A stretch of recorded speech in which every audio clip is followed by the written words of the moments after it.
Welcome to this predicted paper from onmaths. This paper represents the best guess for the upcoming exams. Please use this paper in addition to your other revision. You can complete a unique version of this paper by going to our onmaths site. Onmaths is full of free content to help you prepare for your exams, such as topic-based papers, demon questions and mini mocks. If you like what we do, please consider subscribing. Enjoy! So a prime number is a number that is only in the 1 times table and its own times table. So 4, for example, is not a prime number because it is also in the 2 times table. 6 is in the 2 times table. 15 is in the 3 times table. 21 is also in the 3 times table. 9 is also in the 3 times table. Now 1 is a bit of a special case. The definition is that it has to be in 1 and its own times table, and technically 1 is only in one of those, so 1 is not a prime number. The smallest prime number is actually 2, but 2 is not in this list. 23 though is not in any other times table, so 23 is a prime number. So we can write the factors of 6 by working out two numbers that multiply together to make 6, so 1 times 6 and 2 times 3. So 1, 2, 3 and 6 are all the factors of 6. The only number that is in our list is the 2. Frequency just means how many. So when it says the frequency for a score of 11, it just means how many 11s are there. So I'm going to cross these out as I go. So 1, 2, 3. So there are 3 11s. Then for 12 there are 1, 2, 3, 4, 5. For 13s there are 1. And for 14s there are 1, 2, 3. So the way these tables work is if you're looking for distance between Chauvin and Grill, you find out where the two of those overlap, and so they overlap at the 41. So you go down from Chauvin, left from Grill, and we get 41, and so it would be 41 miles between them. I'm going to start just by writing down the number. And we're asked to round this to 3 significant figures, and basically what that means is starting from the left hand side, it's 3 numbers that we want. So 1, 2, 3, and we're going to do our line after that third number. And you start counting the first non-zero digit. So the first digit there was 2, so we started counting. Now all the numbers to the left, or sorry, to the right, so these numbers here, will all turn to 0. But before that happens, we look at this number. Now this number, if it's 5 or more, it moves this number up by 1. If it's less than 5, that number stays the same. Now it is 5 or more, because it is 5. So it's not going to be 207, it's going to be 208.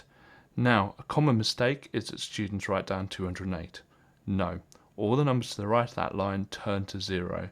So it would be 0, 0, 0.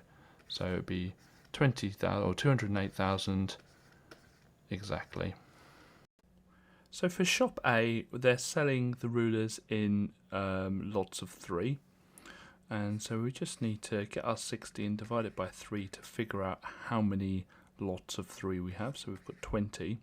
So if one bundle of rulers costs £1.50, then 20 times £1.50 would be £30. So in total it would cost £30 at shop A. We're going to do the same for shop B. Their bundles are 5 rulers, so we're going to do 60 divided by 5, which is 12.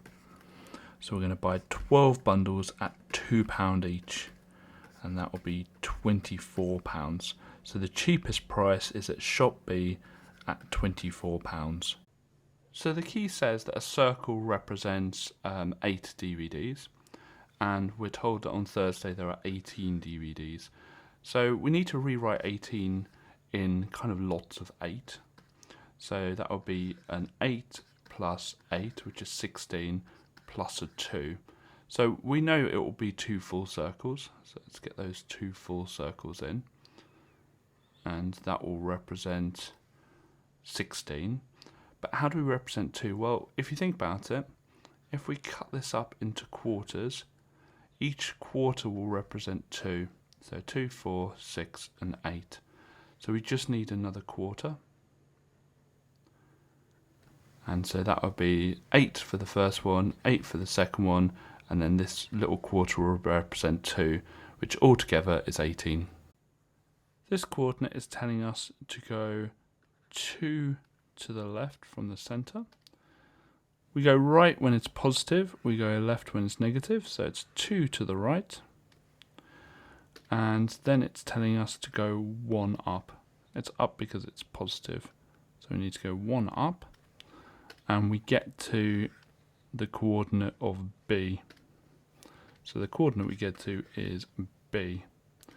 And so we just look at the -2 on the x-axis and the 1 on the y-axis, and that is where point B is. When collecting terms, you've got to make sure you're collecting like terms. So what I'm going to do is I'm going to write this question out, but I'm going to use a different colour for all the things that are like terms. So we've got the 14x, we've got the 8x squared, we've got the 8x, and we've got the -5x squared. So the like terms are the x terms, so 14x plus, I should say 8x, plus 8x, and the x squared terms are like terms, so we've got 8x squared, take away 5x squared.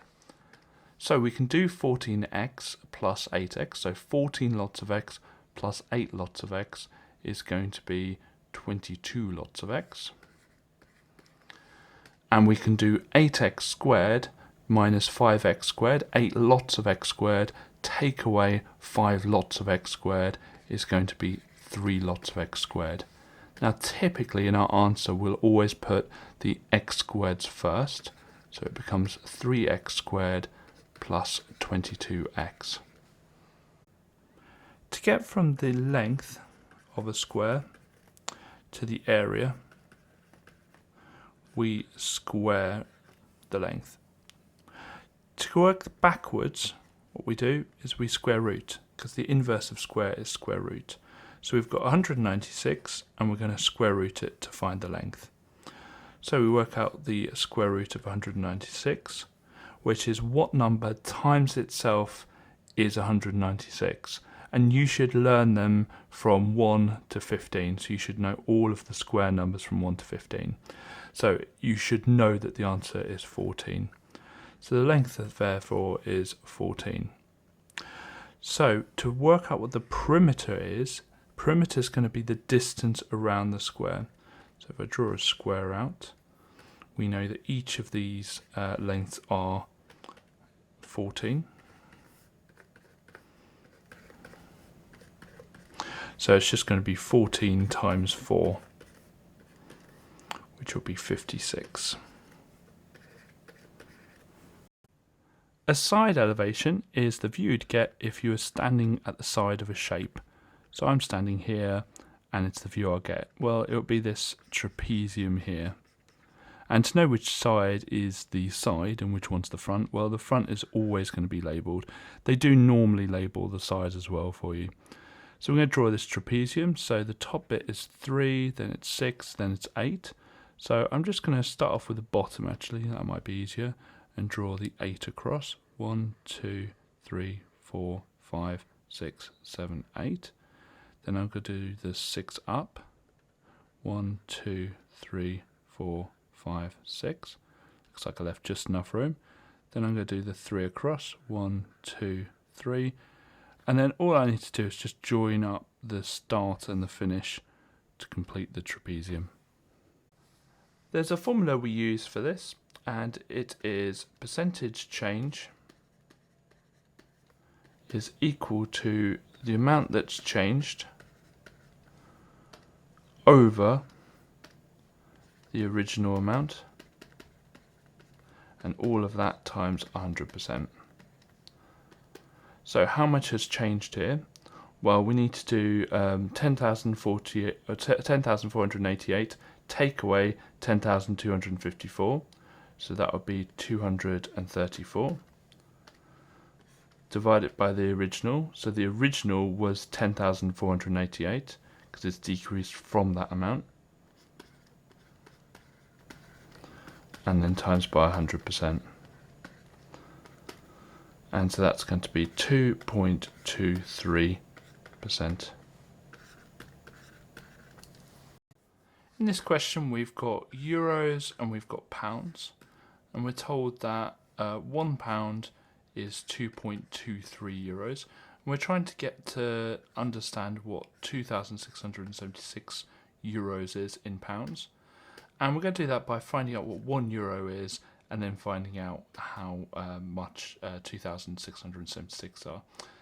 So to get from 2.23 to 1, we divide by 2.23, and we're going to do that on both sides.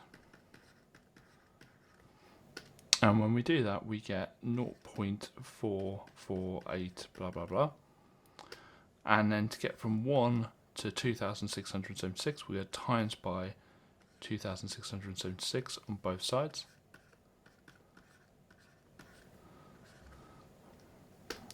And when we do that, we get £1,200. So 2,676 euros is £1,200. So you do need to know the parts of a circle. So the full distance around the circle is called the circumference. If you've got a little bit of it, it's an arc. If you've got a line across it, that would be a chord. And the part that's kind of trapped in there is called a segment. Then if you've got a line across the circle going through the center, that's a diameter. If you've got a line just going to the center, if I can draw it properly, then that's called a radius. If you've got a line that touches the circle just on one point, like that, that's a tangent. But in this case, we have a sector. To find out what the value of x is, we first of all have to find out what the value of y is. And we can notice that we've got two sets of parallel lines here, and a line going through them. And we kind of got these f angles, which we have to call corresponding angles. So we know that 2y minus 50 is equal to 78. And we must write down the reason, so corresponding angles, and corresponding angles are equal. Now here we've got an equation and we want to solve it, so we get our lines in. We'll go first of all add 50 to both sides. So we've got 2y equals 78 plus 50, which would be 128. And then we're going to halve both sides, or divide by 2. So we've got 64. So we know that y is 64. And so we look back at the diagram to find out how we'd work out x. Well, what we can do, there's a few different things we can do. We could work out the fact that these two here are vertically opposite. That would be absolutely fine. But actually, if we look at this part here and this part here, these are also two parallel lines, and we've got this angle here and this angle are going to be alternate.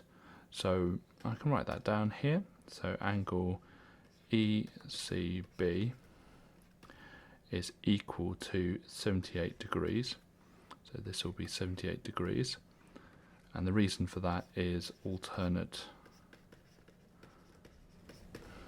angles.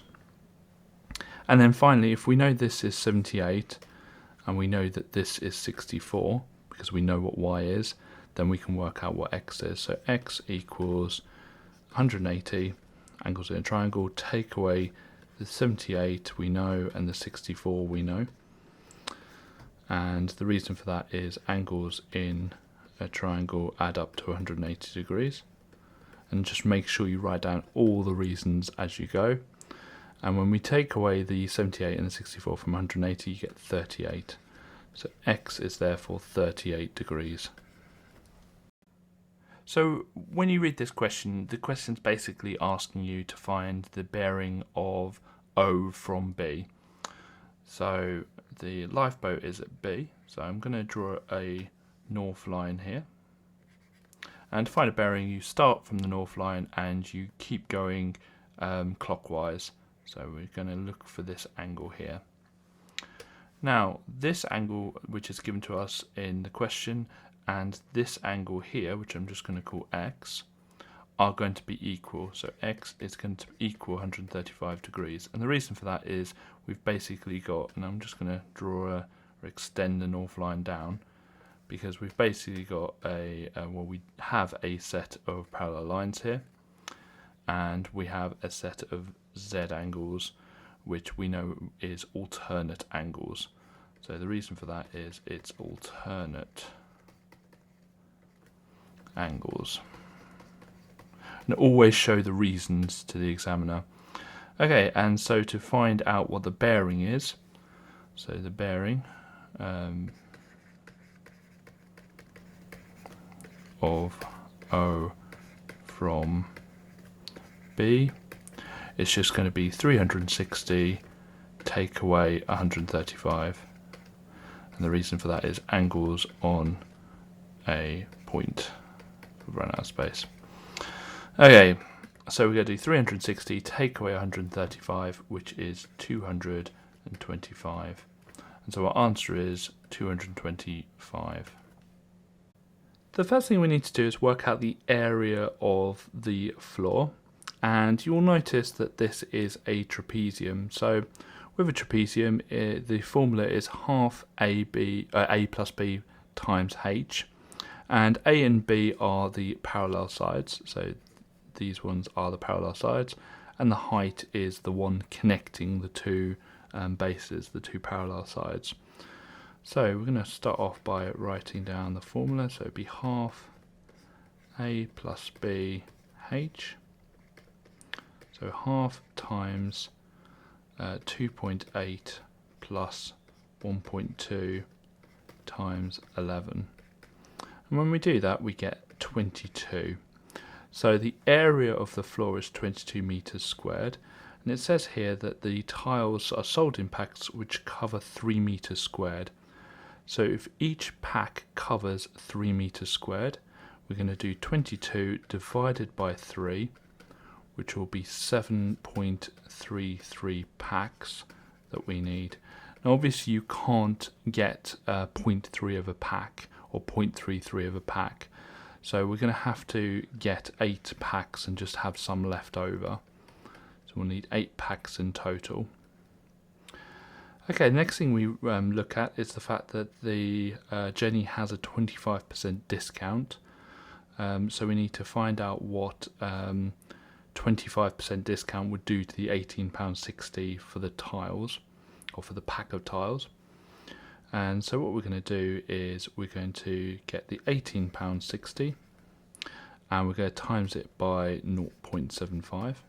So we're just going to find 3/4 of it because she has a 25% discount, and that would be 1,395. So that's the tiles are going to cost £13.95. Now I've done this in pence and I've kind of muddled it together here, so really let's just go back because I've kind of done this in pence. So that would be 1,860 times 0.75, and so each pack will cost 1,395, and the reason we're doing this in pence is the answer needs to be given in pence. So I might as well just make that conversion now. And so it's going to be 8 lots of the 1,395 pence packs, which will cost in total 11,160 pence, or £111.60. But Jenny has £100 to spend, and we're asked how much extra does she need. So we're going to do the 11,160.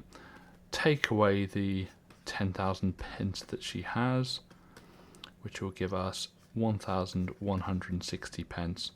So she needs to find £11.60 or 1,160 pence from somewhere. Now, between A and B, the shapes haven't changed size, so it's not an enlargement. They haven't rotated or they haven't mirrored, they've just moved. And the word we use for that is translation. So this has been a translation. And for a translation, we need to find out how far right they've gone and how far up they've gone. So we pick a point that we know on both shapes, and I'm going to pick the top left, and we count how many jumps we jump to the right. So 1, 2, 3. So we do 3 jumps to line it up with the other one.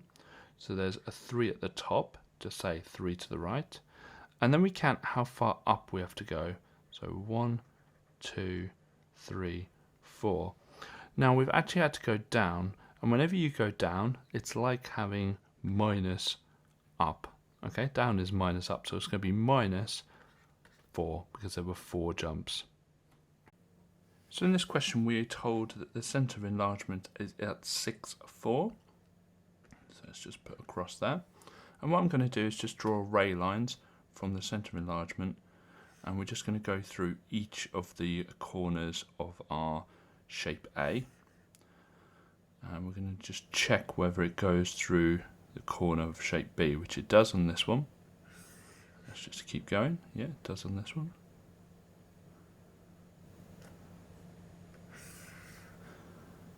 But it does not on this one. So it says find the coordinate of the vertex of shape B that is not correct. So the coordinate is this one here, and so that would be minus 4, 1. To find the mean, we need to work out the sum of the numbers, basically what they add up to. And what we then do is divide that by the amount of numbers.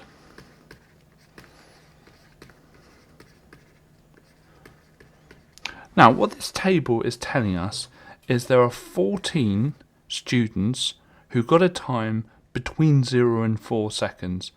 Now, it's absolutely impossible to work out what time those students got with the information in this table. So what we need to do is we need to assume they all got, say, 0 seconds or all got 4 seconds.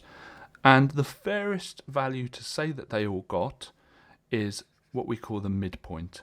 And to find the midpoint, what you do is you add up the lower bound and the upper bound, so the highest value and the lowest value, add them together and divide by 2. So 0 plus 4 divided by 2, which is just 2. And that gives us a halfway number, which is fair to everyone. So the students roughly probably got 1s, 2s and 3s, and maybe a few 4s maybe. And the average of that is going to be 2, so that's fair for everyone. Same with the 4 and the 8. Halfway between 4 and 8 is 6, and you can add them together, 12 divided by 2, which is 6. Go down finding the midpoints, and we're just going to assume the students all scored the same amount, all got the same time. Then we're going to do our FS column, okay? And so we're assuming that 14 students got a time of 2 seconds. So when you times those together, you get 28. And we're just going to times all of these together.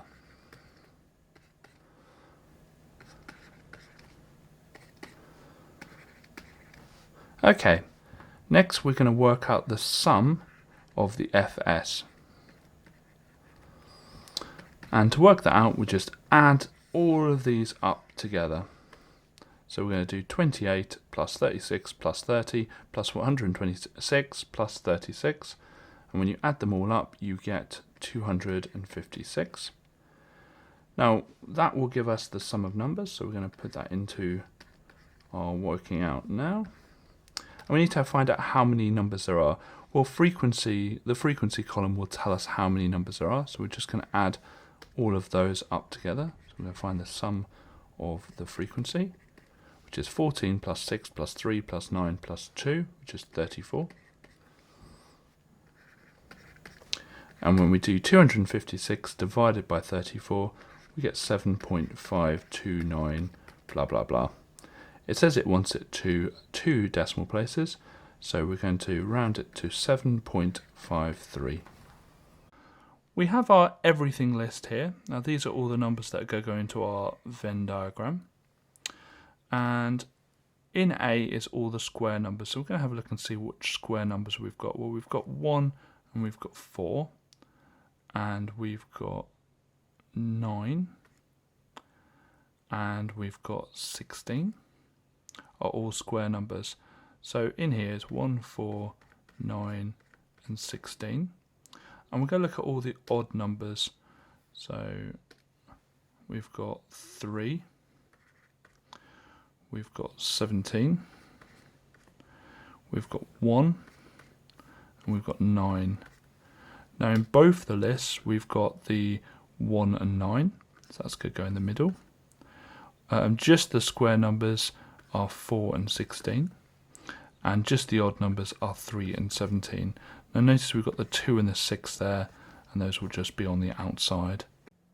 So the symbol here basically means and the way I remember it is if you draw that symbol and just put a line through it, you can make the word and. So we're looking at the probability of getting something that is in A and C. So the only ones that are in A and C are this 8 and this 9 here. So we're going to just add the 8 and the 9 together, which give us 17. Now we need to then work out how many numbers there are in total, so that's all of them. So 4 plus 8 plus 9 plus 5 plus 8 plus 3 plus 11 plus 6. So we need the total, which is 54. And then we get the 17, and we put that over the amount in total, so over 54. The important thing when choosing a sample is that everyone has an equal chance of being picked.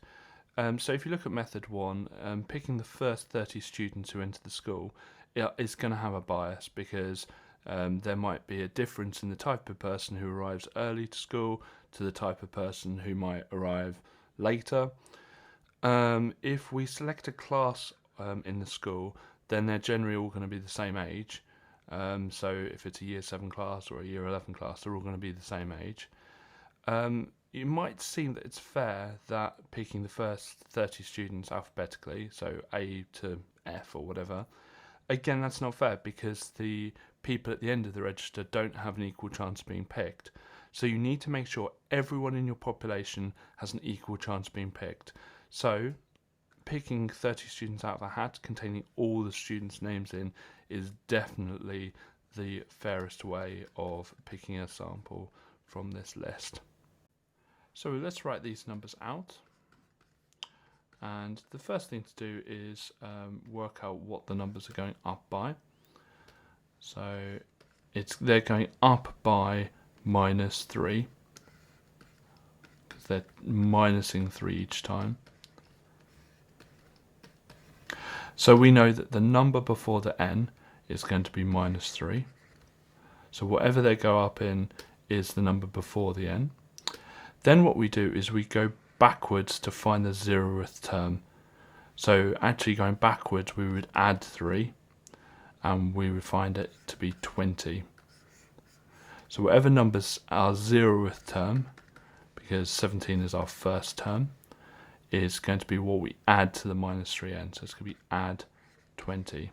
So our answer is -3n plus 20. So factorise means to put it into a bracket. And it looks like it's a quadratic here, but it's actually just a linear factorising because we don't have a number term. So we're going to just use one bracket for this. And looking at these terms, I'm going to focus first on the numbers. So 20 and 30, I can divide both of those by 10, and that will leave 2 and 3. So that's the numbers done. Next, I'm looking at the t terms. So we've got t squared there and a t there. So we can divide out a t, but that will leave a t on the first term. And finally, I'm going to look at the u. And there's just a u on both of them I can factorise out. And actually, that just leaves nothing on the inside of the bracket. Now, always when you do this, expand the bracket to check if you've made any mistakes. So I'm going to do smiles and rainbows. There's loads of different methods. So 10 times 2 is 20, t times t is t squared, and then the u, plus 10 times 3 is 30, times t times u. So we know we've got the right answer. So our answer is 10tu brackets 2t plus 3. Whenever we solve, we've got to get rid of any fractions or brackets first. Now looking at this, there's no fractions, but there are two sets of brackets. We've got the set of brackets here, and we've got the set of brackets here. So we're going to expand them to get rid of them. And you can use any method you want. I'm just going to use this kind of grid method. So we're doing 4 times, and inside the brackets we've got 3x plus 5. So I'm going to times those out. 4 times 3 is 12, so that'll be 12x. 4 times 5 is 20, so that's going to be positive 20. And I'm going to do the same for the other set of brackets. Now on the outside of the brackets we've got to be careful here. It's not a 5, it's a minus 5. And inside the brackets is an x and a 2. So minus 5 times x is minus 5x. Minus 5 times 2 is minus 10. So when we put it all together, we get 12x plus 20 minus 5x minus 10. And then the rest of it is just equals 52. So I'm going to start by putting my lines in because we're solving. And I'm actually just going to start by collecting the like terms on the left hand side. So 12x take away 5x is going to be 7x. And 20 take away 10 is going to be 10.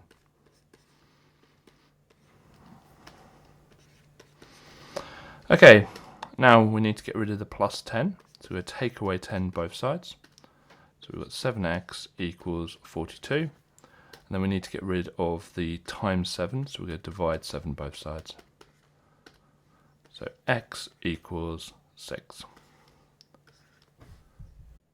So we're given a right angled triangle here, and we're asked to find length AC, which is this length here, and we're given the 2 other lengths, so we're going to be using Pythagoras. Pythagoras involves us labelling the sides A, B and C, with C being the one opposite the right angle. And we know Pythagoras is a squared plus b squared equals c squared. Both a and b here are 4.9, so it'd be 4.9 squared plus 4.9 squared equals c squared. So we're going to add the 4.9 squareds together, and that will give us 48.020 blah blah blah. And here we're going to do a bit of solving. So we're going to square root both sides to find out what c is. So square root of 48.020 blah blah blah is 6.929 blah blah blah.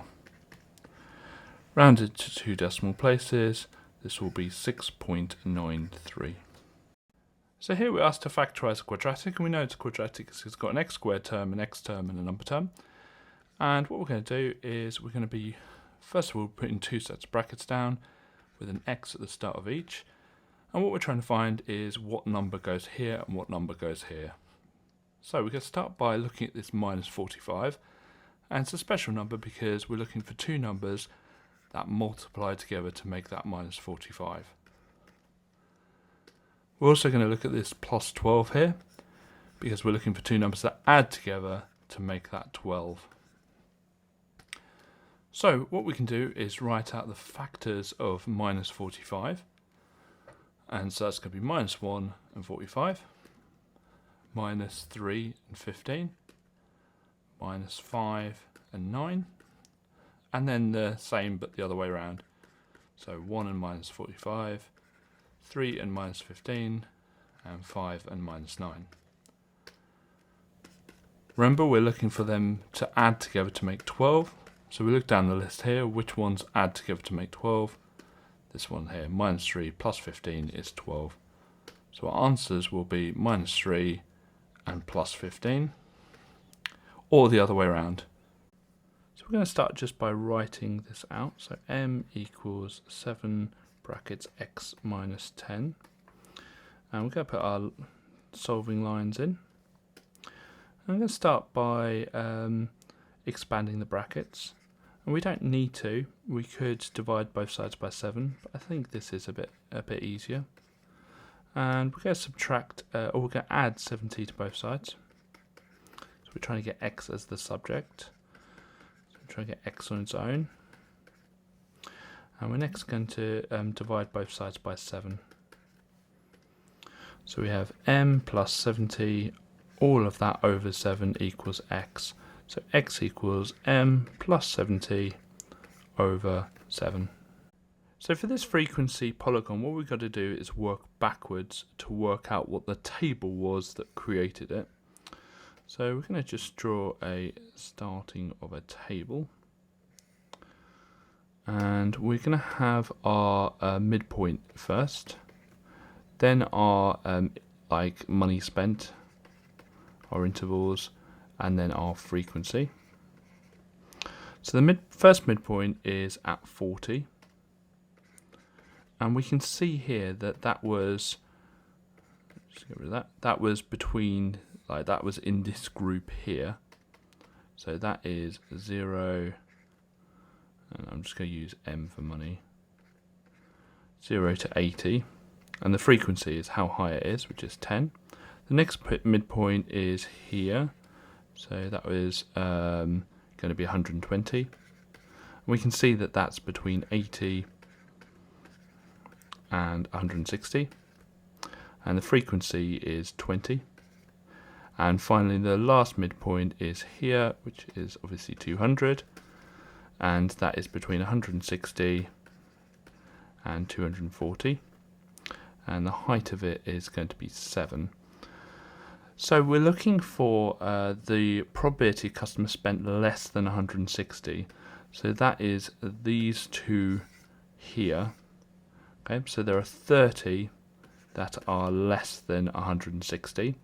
And how many are there altogether? Well, it's that 10 plus the 20 plus the 7. So it's going to be over 37. So it's 30 over 37. Okay, so we're going to start off by working out the multiplier. And we're told, we always start off with 100%. We're told that the compound interest rate is 1.6%. So we're going to add 1.6% to the 100%, and it's going to be 101.6%. Okay, make that into a decimal by dividing it by 100. So we're just going to divide that by 100, and this will give us the decimal or the multiplier. So the multiplier is 1.016, and so anytime we want to increase something by 1.6%, we just times it by 1.016.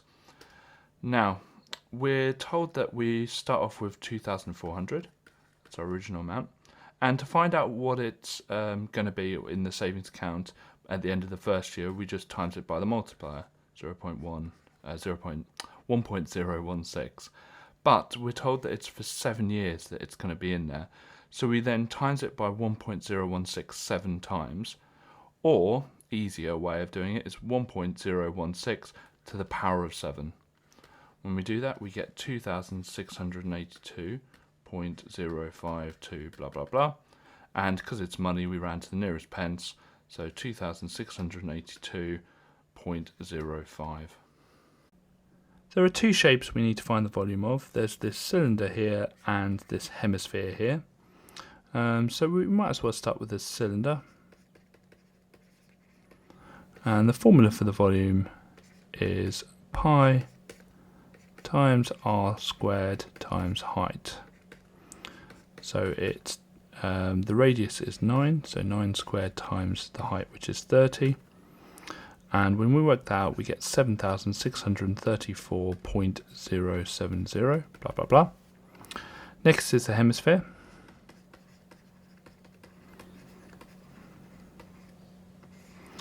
To find the volume of the hemisphere, well, the volume of a sphere is 4/3 times pi times r cubed, but because it's a hemisphere, we just times that by a half.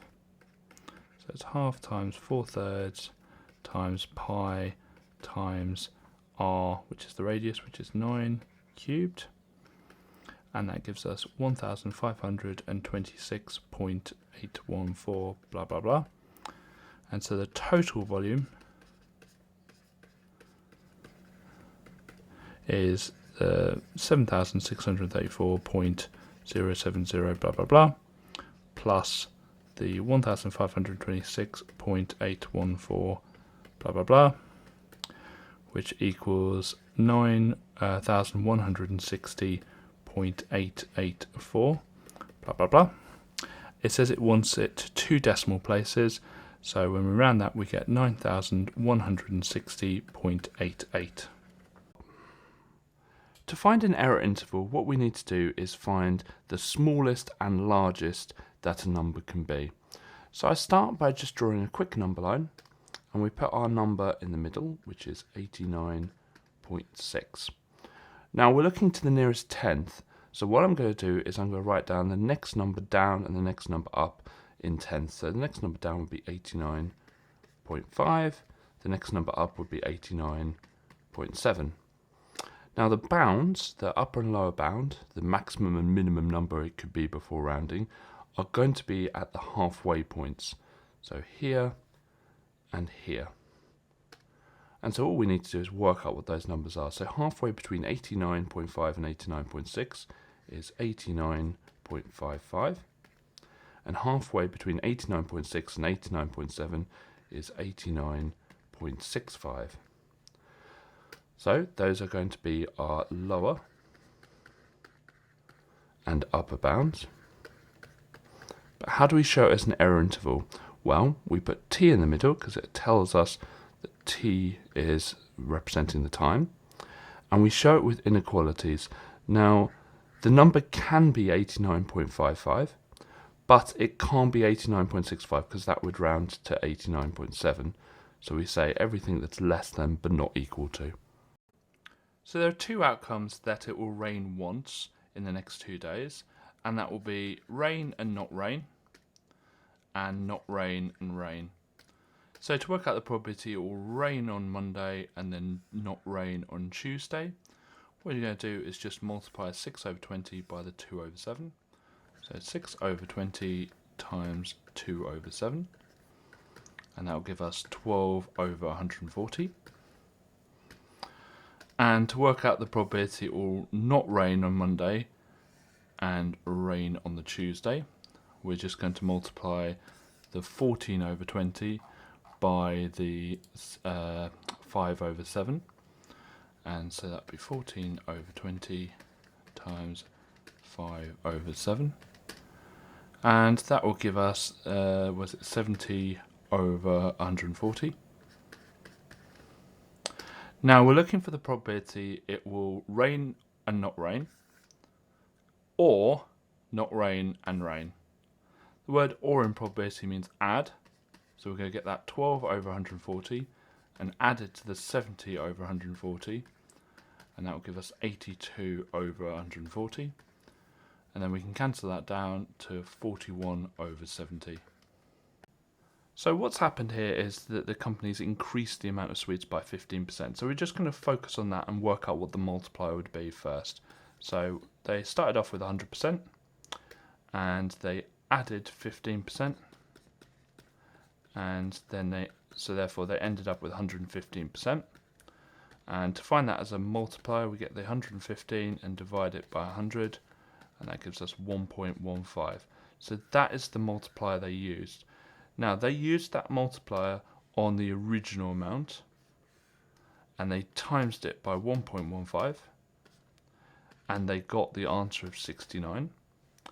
But if we're working the other way to find out what they times by 1.15, we get that 69, and we divide it by the multiplier. So if we want to work out what the original number was, we divide it by the multiplier, and that gives us 60. So the answer will be 60. So this question is a simultaneous equations question.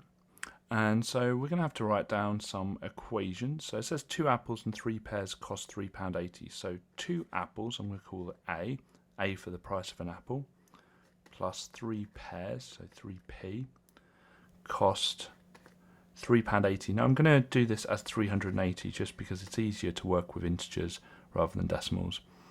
And it says 3 apples, so 3a, plus 8 pears costs £7.80, or 780 pence. Okay, so the first thing I do is try and get these numbers the same.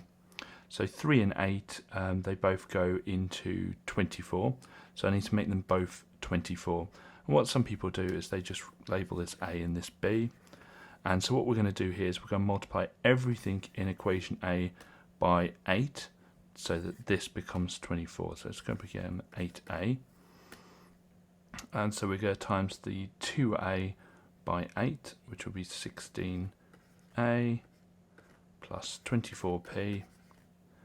And 380 times 8 is 3040. And we're going to do the same with B, but this time we're going to times it by 3, so we're going to have 3b. And we're just going through everything here and we're timesing it by 3. So 9a plus 24p, which is good, that's what we wanted. And 780 times 3 is 2340. So now we've got both of these the same coefficient. What we can do is we can eliminate going downwards. Now, if they are the same, the S in same is the S in subtract. If they were different signs, so if these weren't both positive, if one of them was negative, different, the D in different is the D in add.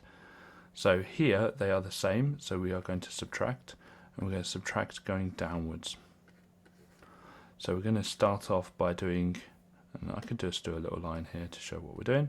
So we're subtracting going downwards, and we're going to do 16a take away 9a, which will be 7a.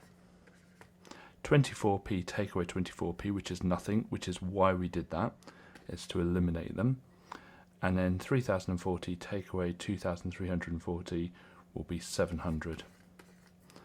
Then I can put my lines in, and all I need to do now is just divide both sides by 7. And I get A equals 100. So we know that apples cost 100, or £1. We need to work out what pears cost.